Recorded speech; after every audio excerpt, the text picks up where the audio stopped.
All right, in this video, we're going to be looking at natural selection again and just kind of adding to what we looked at in the last lecture.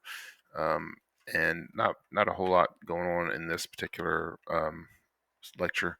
So natural selection again is this process by which so species can change over time. I think it's important to note that natural selection acts on the phenotype variations in a population. So if you look at this picture, one of these giraffes is suited for this particular environment. The phenotype is height, and one giraffe is taller than the other two. The other giraffes are going to die because they're not going to be able to eat. And that may sound harsh, but death is the driver of natural selection because only those adaptations that are suited are going to be the ones that are going to survive. Individuals that have those favorable traits are going to survive and they're going to reproduce, thus passing their genes on to the next generation. Those genes will then are the basis of the phenotypic things that you see, the height.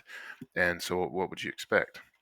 Well, you would expect those taller giraffes to be more prevalent and shorter giraffes to be less prevalent, which is exactly what we see. Now, you want to think about this from another standpoint as well. The tree is not producing leaves for the giraffe. The tree is producing leaves in order to survive itself. And so, what might you expect for trees to do over time as well? You might expect them to grow taller, to get out of reach of the giraffes, or to have other defense mechanisms that would protect them from the giraffes. And that's exactly what you see. And so, you need to think of this on all of those fronts. The tree is also trying to survive, and you'd expect them to be changing in turn. Now, another thing that happens is that the environment is going to also change and apply pressure on populations. So, what does that mean?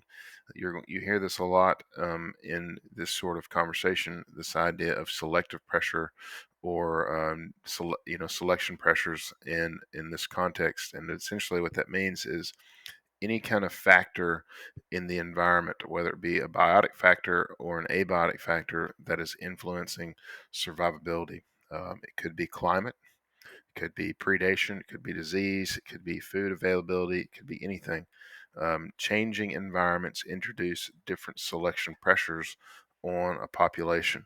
So, for instance, the Earth is currently getting warmer, and so you would expect those organisms that live in polar climates like this here polar bear to have to adapt or it's going to die. That is the sad reality, is that you don't typically see polar bears in the grass. Polar bears rely on sea ice in order to eat and live and do everything. And so they if they're not able to get to the sea ice, or the sea ice doesn't last very long, polar bears don't last very long. And so that unless there's some sort of adaptation that is introduced into that population, the polar bear population will not last through the earth getting warmer, unless there's some other sort of change. This essentially is what's going on here. A couple of examples that you can look at this over time. One that I like to look at is the idea of the Sahara Desert. The Sahara Desert is an area about the size of the United States that is just has nothing going on. It's just a massive desert. That isn't to say that people and animals don't live there, but the people and animals that do live there are highly adaptive to that really harsh environment. Several thousand years ago, the Sahara Desert had more green. It wasn't like a lush jungle or anything, but it had a grassland, and it was a little different sort of environment. Why is that? Well, it's just climate change. It had to do with the tilt of the Earth. The Earth's tilt changed over the last 7,000 years, which is going to cause a drastic change in the way that wind patterns and sunshine and rain and all those things are going to be completely influenced by the Earth tilting just a quarter of a degree or something really small.